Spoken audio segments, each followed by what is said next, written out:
Que a paz e a alegria do nosso Senhor Jesus tome a sua mente e o seu coração. Amém? Quero trazer uma meditação para nós. Estamos começando mais uma semana e acredito que essa palavra de Deus trará para nós alguma orientação por alguma circunstância que porventura possamos ver ao longo dessa semana que se inicia hoje. Ok? Nós vamos meditar um pouco no Salmo de número 32. Eu vou lê-lo aqui por completo. É um salmo rápido, um salmo pequeno, para que a gente possa fazer uma meditação diante do conceito, da herança, do que Deus tem deixado para nós, porque é dessa forma que nós caminhamos. Ok? Vamos ler juntos?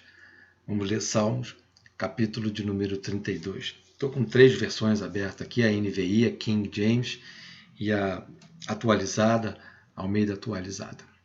Ok? Vamos lá. Salmo 32, a partir do versículo 1, diz assim.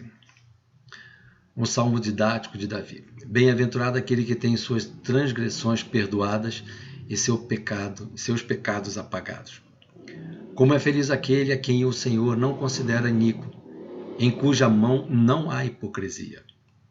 Enquanto mantive meus pecados inconfessos, meus ossos se definharam e minha alma se agitava em angústia.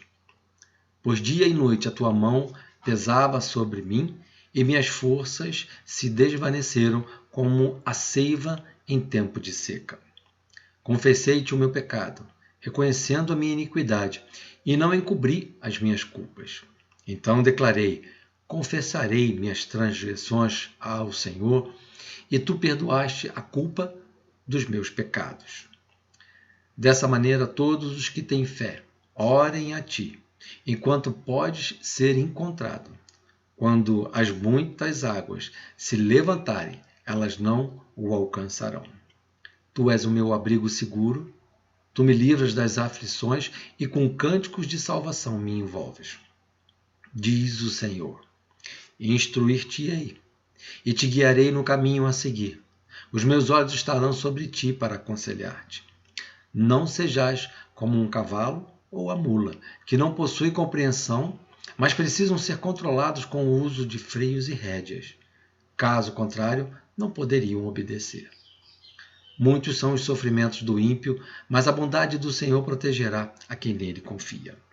Alegrai-vos no Senhor, ó justos, e cantai bem alto, vós todos que sois retos de coração.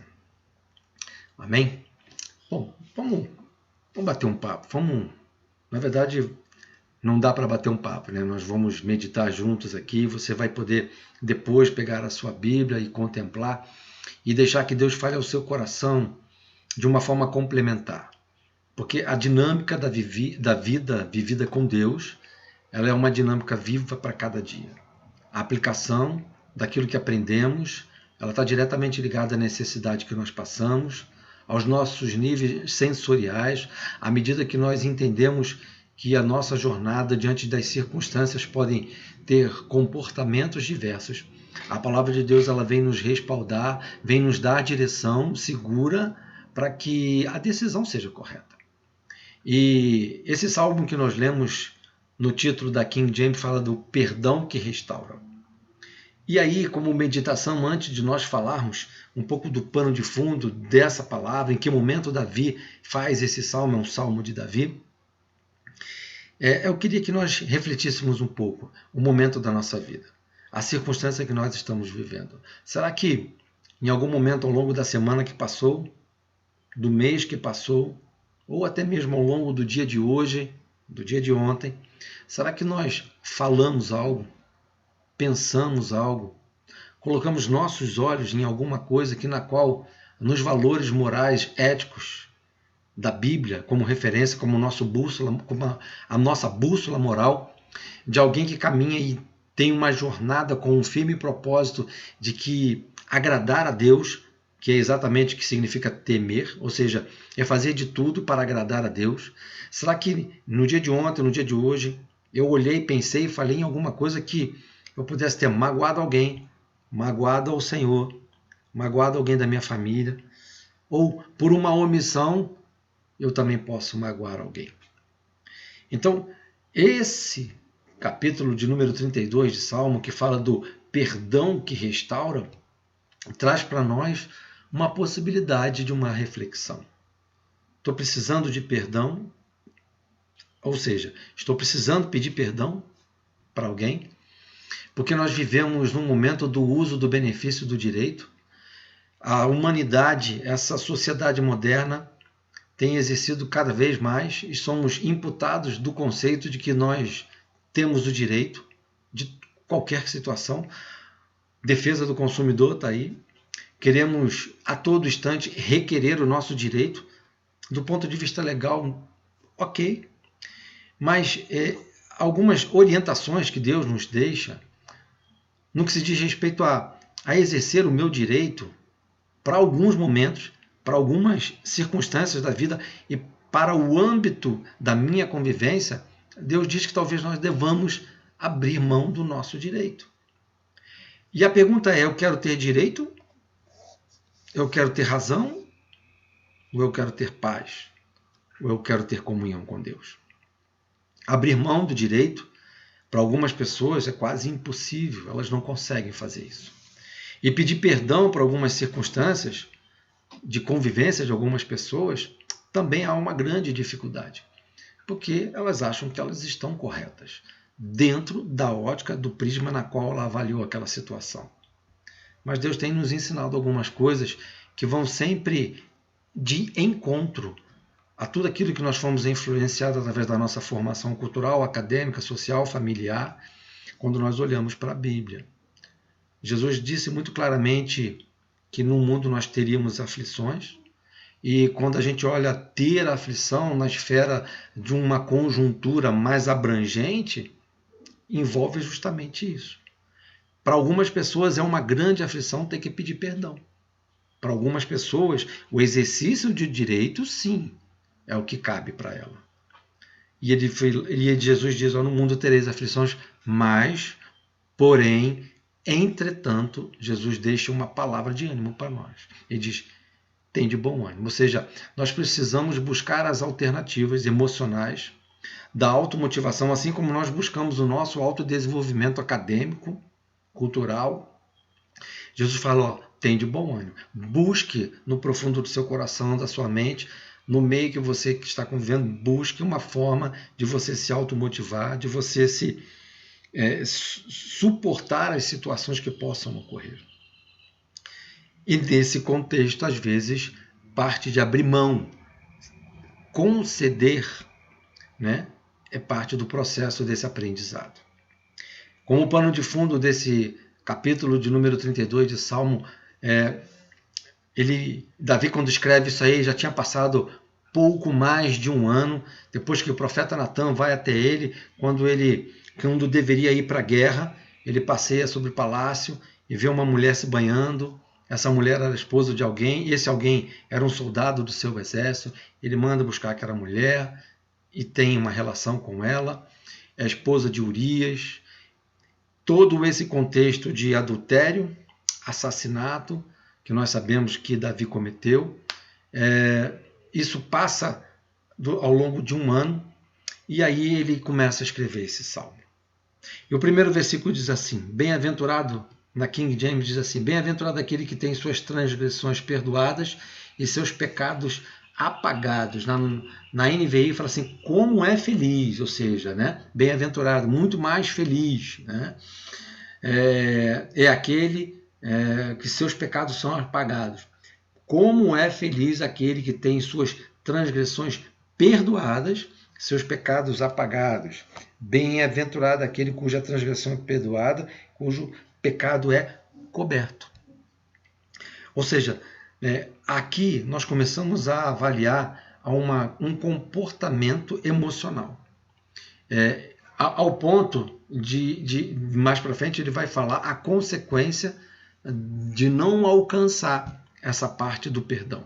Assim como a oração que o nosso Senhor Jesus deixou como ensino para nós: Pai nosso que estás no céu, santificado seja o teu nome. Ao decorrer de todo esse ensino, ele diz: perdoa-nos assim como nós temos perdoado. A própria oração que o Senhor nos deixa como orientação, que os discípulos perguntam para eles, ensina-nos a orar, já existe uma condicional, ou seja, toda essa oração tem uma condição. Perdoa-nos assim como. Ou seja, nós quando oramos o Pai Nosso, nós já estamos dizendo para o Senhor, Senhor, perdoa-nos. Nós precisamos do seu perdão, mas da mesma forma na qual eu perdoo. Então, a possibilidade de alcançar, ela está disponível. Só que existe uma relação direta do ponto de vista de como nós estamos agindo em relação às pessoas do nosso convívio direto. Então, eu preciso de perdão, eu preciso pedir perdão, eu preciso que o meu ambiente, o meu convívio, seja algo agregário, conciliador, convergente. Então, no versículo 2 ele diz assim, como é feliz aquele a quem o Senhor não considera iníquo, e em cuja alma não há hipocrisia. Bem-aventurado o homem quem o Senhor não atribui pecado, em cujo espírito não há engano. Então, como é feliz, muito mais feliz, bem-aventurado aquele a quem o Senhor não considera iníquo, em cuja alma não há hipocrisia, em cujo espírito não há engano, ou seja, hipocrisia, engano. Não tem engano, irmãos. Não tem um sentimento falso. Quando nós alcançamos o perdão de Deus através da vinda do Senhor Jesus, o sangue de Jesus derramado naquela cruz foi o alto preço pago para que nós nos restabelecêssemos em comunhão da graça perdida pela desobediência num projeto maior de Deus que foi o Éden. Deus disponibilizou todas as coisas para o homem, como nós já dissemos aqui. Eu particularmente não consigo imaginar a tristeza de Adão e Eva quando foram expulsos do Éden. A beleza, a comunhão com o Pai diária, porque na virada do dia Deus procurava Adão para conversar, para ter um diálogo, porque o nosso Deus é um Deus de relacionamento. Daí o Davi colocar o mais bem-aventurado, ou seja, muito feliz é aquele que tem as suas transgressões perdoadas. E Davi está falando com muita propriedade, porque ele havia passado cerca de um pouco mais de um ano depois que Natan vai até ele, e ele fala, próprio Davi exerce um juízo sobre a própria circunstância que ele tinha vivido, que ele tinha provocado. No versículo 3, ele fala assim, enquanto mantive meus pecados inconfessos, ou seja, enquanto me calei, envelheceram os meus ossos pelo meu bramido o dia e noite. Definhavam a minha alma e se agitava em angústia. Ou seja, quando ele fala, enquanto me calei, enquanto eu não confessei, enquanto eu não verbalizei, enquanto eu não me dobrei diante de Deus, e em algumas situações eu procurar a pessoa para pedir perdão, ele falou, envelheceram os meus ossos. Qual é a função do osso, irmão, para o corpo? É dar estrutura. Nós só ficamos em pé porque nós temos uma estrutura óssea que vem coberta por estrutura muscular, nervo, pele e por aí vai. Mas o que nos deixa em pé é a nossa estrutura óssea. Então o que Davi está dizendo? Enquanto ele manteve o seu pecado não confesso, ele perdeu a estrutura de vida. A sua vida não caminhou mais de forma adequada. A sua vida parou, ela estagnou. E isso traz para nós uma reflexão. Quando eu não peço perdão ou quando eu não perdoo, a gente para a nossa vida, nós perdemos uma estrutura. A nossa estrutura, ela fica perdida. Que é exatamente o que ele fala. Pelo meu bramido, o dia todo. Ele se sentia um ser humano totalmente destruído. Pois dia e noite a tua mão pesava sobre mim, e minhas forças se desvaneceram como uma seiva em tempo de seca. Pois dia e noite a tua mão pesava sobre mim, o meu humor se tornou sequidão de estio. Olha as versões como elas se completam. Por isso que eu estou lendo as duas partes. Para que a gente consiga montar um modelo de pensamento e entender as fases que nós vivemos da nossa vida, na qual, quando nós não perdoamos, nós vivemos uma estrutura desequilibrada. A estrutura de vida de Davi se perdeu. Um homem que vinha vencendo guerras, vencendo batalhas. Um homem que estava montando uma estrutura de um reinado forte. Ele precisa de perdão. Ele percebe que precisa de perdão. E ele relata o contexto que ele vive. E aí eu e você, como nós estamos fazendo? Será que a estrutura da nossa vida parou? Não está bacana, não está legal? É momento de refletir para que a gente enderece uma postura de estrutura para melhoria. Porque é por isso que a palavra está vindo para a nossa reflexão dessa semana. Como tema, é o perdão que restaura. Nós precisamos restaurar todas as coisas na nossa vida. A sociedade precisa ser restaurada. Quantas empresas faliram, quantas pessoas estão em luto, quantas empresas estão em situações ruins, né? A humanidade precisa se restaurar, as pessoas estão se afastando daquilo que elas acreditavam, a fé está se esvaindo no meio do caminho, a sensação de muitas pessoas, relatos nas quais eu tenho ouvido, é que as coisas não vão mudar, né? Não, as pessoas estão desesperançosas, mas o perdão que restaura fala de uma possibilidade.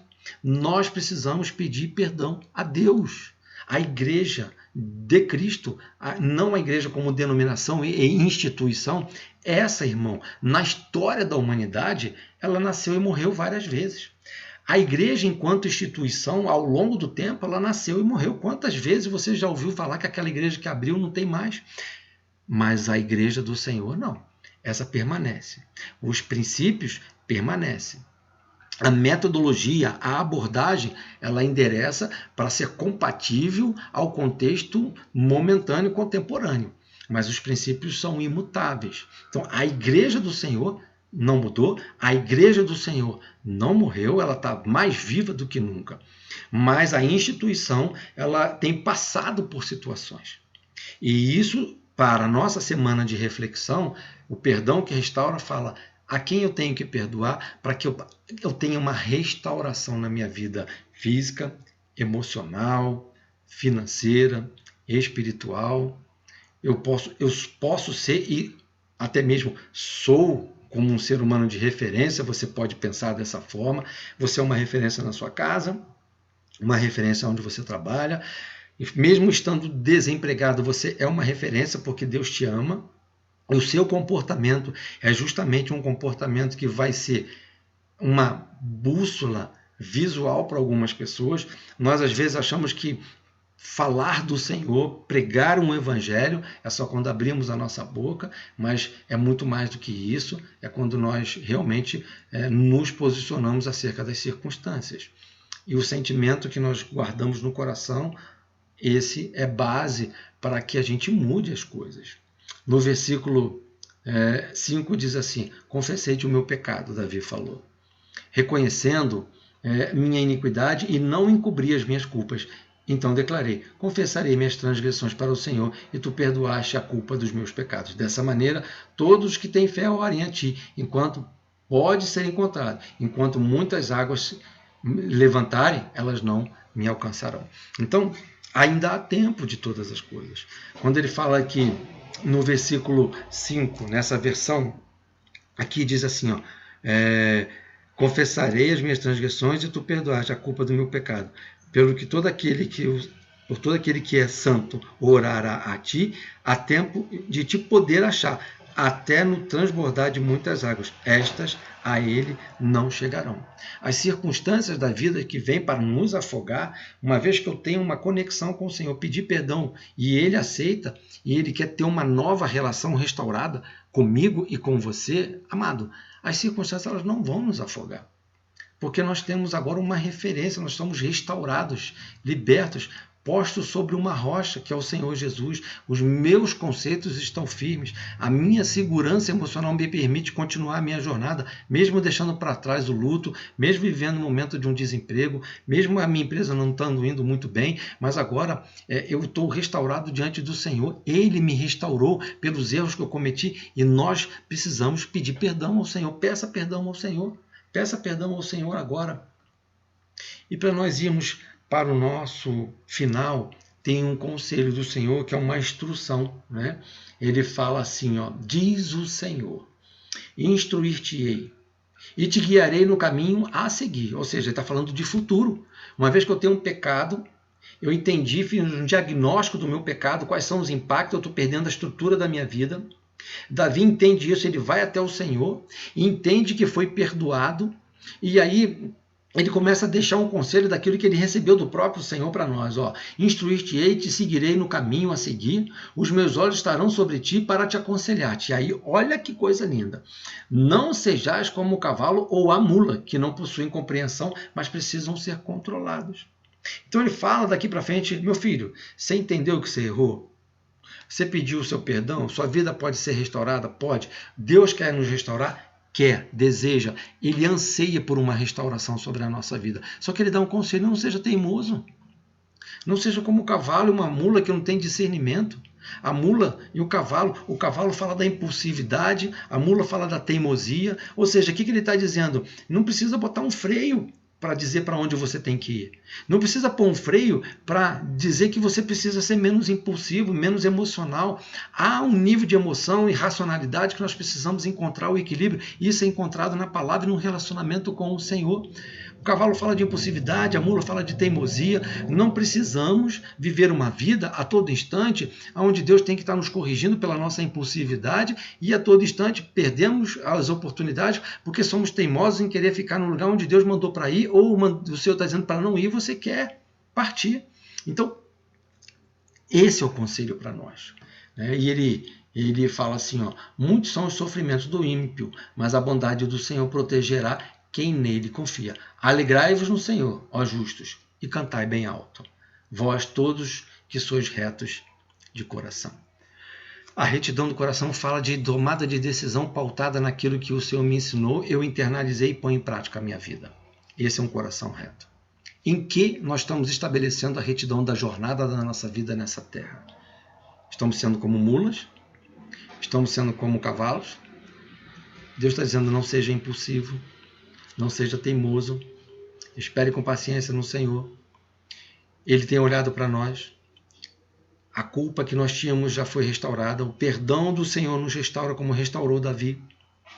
E o Senhor, quando faz o resumo da vida de Davi, ele nem sequer menciona isso. Muito pelo contrário, ele fala que Davi em tudo ele foi obediente ao Senhor. Não se desviou nem para a esquerda nem para a direita, a não ser, aí ele fala uma vírgulazinha pequena, a não ser que é o pecado que ele cometeu.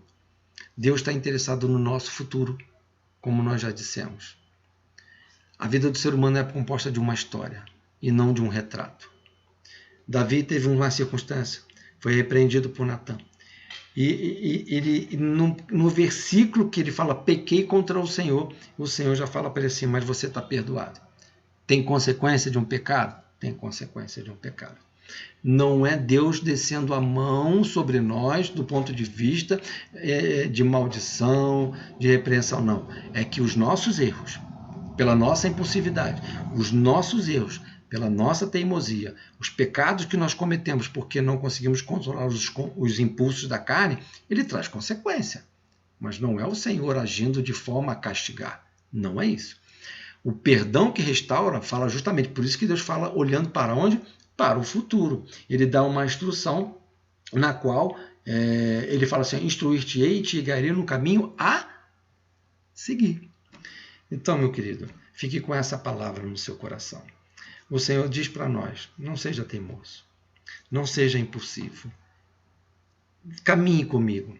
A referência você tem, a palavra, nós podemos ser aquilo que a palavra diz que nós somos. Nós temos a garantia de que o Senhor está conosco. O Senhor é o meu pastor e nada me faltará. Deus abençoe a sua vida. Tenha uma semana de paz, de fé no Senhor, de alegria, de saúde plena na sua vida e na vida da sua família. Saúde plena na sua empresa, como empresário e empreendedor que você é. Saúde plena na empresa na qual você está vinculado por um contrato empregatício. Deus abençoe a sua vida. Deus abençoe o Brasil. Em nome de Jesus. Forte abraço. Fique com Deus. Tchau.